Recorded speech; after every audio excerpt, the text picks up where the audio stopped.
Hi everybody. I was not able to record or edit the June garden tour because I didn't have enough space.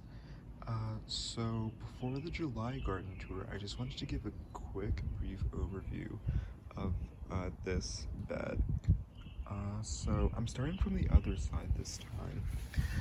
And the swamp, I planted some seedlings from seeds from this big swamp milkweed plant. And I cut them back, and as you can see, they're flushing back with a lot of new growth. And as you can see, the soil here is really wet. We're on the tail end of an insane heat wave, and it's just rained for the past couple of days, so the soil is pretty moist. Yeah. Then right here we have the blue flag iris, which did bloom, and here it's forming the seed capsules. I did not deadhead it. I decided to let the seeds form so I can save them and then sprinkle them in this spot just to kind of fill in the spaces, but I'm sure over time this plant will also spread, which is nice. I do really like the foliage. It's grassy, it's like blue-green. I forgot to mention, I did put this tomato cage because the swamp milkweed originally had a taller stem that was flopping, so I just added this so it doesn't fall over. I probably need to move it so that that's also included. The sedum, as you can see, is starting to branch for the flower buds, and there were aphids on it pretty bad, but they've kind of subsided. There are some eggs right there. I don't know what those are for. Maybe they're ladybug eggs, maybe they're aphid eggs. And then here's the catmint that's really popular with the honeybees. There's a honeybee on it right now. There's pretty much always bees on these plants. And then here's another one of the sedum plants.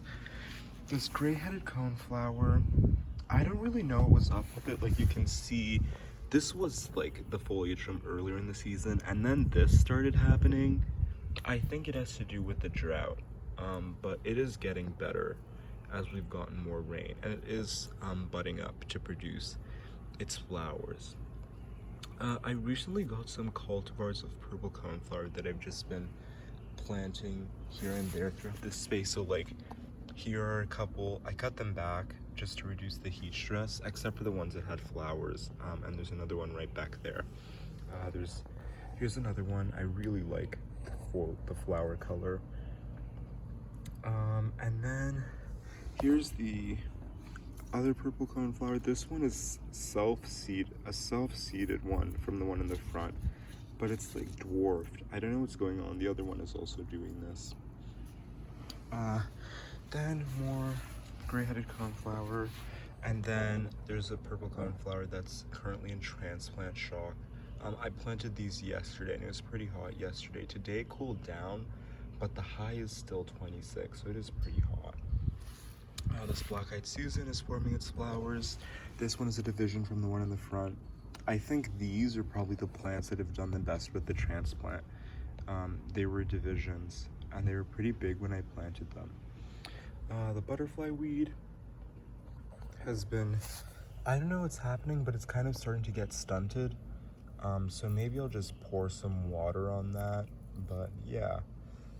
The lilies bloomed, which was nice. I cut off the flowers. The dead flowers rather, so the energy would go to the bulbs for next year. And right here's an anise hyssop seedling that I planted today, so it's pretty wilty, but it should perk back up. The soil is moist right here. Here's some more of that nepeta. This is part of cuttings from the plant in the front. Wow, it is really hot today. These are cuttings from the plant in the front. So I took the cuttings last year, then planted it in the ground in another spot over the winter. Then in the spring, I transplanted it to over here. And it's doing really well. Bees are always on it. It's been blooming non-stop. As you can see, some of the flowers are starting to reach the end of their life cycle, so I'm just gonna cut those off because it does also self-seed, which I'm not a huge fan of. Then right here is the liatris that's getting ready to bloom. So that's what it looks like. It gets these vertical pink puffy spikes of flowers. Then the Virginia Mountain Mint is almost about to pop. And as you can see, it has these like clusters of flowers. It's right about to bloom, so like maybe within a week there should be flowers on it.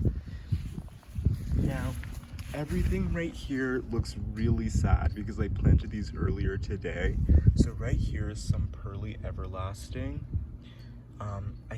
The soil is wet, but I think I might water again this evening if it doesn't rain. It was forecasted to rain. That's such a nice combination. The purple catmint with the red purple coneflower. That's really nice. Then here is some of that penstemon hirsutus. These are seedlings from self-seeded in the front that I just transplanted here.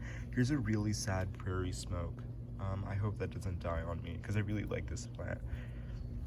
And here's a butterfly weed that I grew from seed that I just transplanted today. And here's a dwarf liatris, so this is the same as the one in the back, except this one is smaller. The penstemon digitalis bloomed really nicely, and now it's going to seed. It's also putting out like a clump of basal foliage, which is really nice. And there's another anise hyssop seedling. Here is a small Gnathophyia. And then right here is more of that black-eyed Susan that's getting ready to bloom. Then right here, there's some stiff goldenrod. There's the one I planted a while back, and here's a new one that I planted yesterday. Then right over here, here's a purple coneflower that's a division from the one in the front, and here's one that I planted yesterday that looks really sad. Then finally wrapping up in this corner, we have this Monarda that I planted yesterday that looks really good. And the smooth aster is starting to branch, getting ready to bloom. And there's another smooth aster that I cut back. Then we have more of that black-eyed Susan. I don't know what this plant is. It's a mystery plant. I think it's native. So it has these buds. It's about to bloom, so we'll see what it is. The pink salvia is kind of reaching the end of its bloom cycle, so as the flowers on the very tip fall off, I've just been clipping them. Same with the coreopsis. This is kind of, I just have to keep on deadheading it so the flowers keep on producing. That's what they look like. Then right here is some prairie smoke. That looks pretty good. That's more purple coneflower. There's Gnathophyia right there. And finally, I transplanted this lupin. They don't like being transplanted because they have a taproot. But I did water, amended the soil pretty good, so hopefully it doesn't die on me. But yeah, that wraps up the tour. Just a little brief overview just of the seasonal color. I really like this, how it's turning out. It's gonna be really packed next year. I'm probably gonna end up having to move some stuff. I was just impatient this year, but that wraps up this garden tour.